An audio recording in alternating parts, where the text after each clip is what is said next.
పిల్లలు పిడుగులు, కానీ పిల్లల కోరికలు అమ్మకు మాత్రమే తెలుస్తాయి.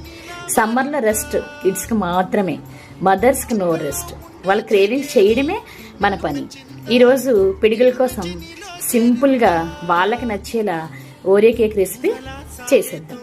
పిల్లలు ఇష్టంగా తినే ఆహారాల్లో ఏదైనా ముందు ఉంటుంది అంటే అవి కేక్స్ మాత్రమే. అలాంటి కేక్స్ని మనం మిల్క్ వేసి చేయడం వల్ల ఆ మిల్క్లో ఉండే ప్రోటీన్, కాల్షియం, వైటమిన్ డి వల్ల పిల్లల బోన్స్ స్ట్రాంగ్ అయ్యి టీత్ కూడా స్ట్రాంగ్ అవుతాయి. సో ఈ సమ్మర్లో పిల్లలు కేక్స్ అడిగినప్పుడు ఇట్లా ఇంట్లో చేసి మనం ఇవ్వచ్చు.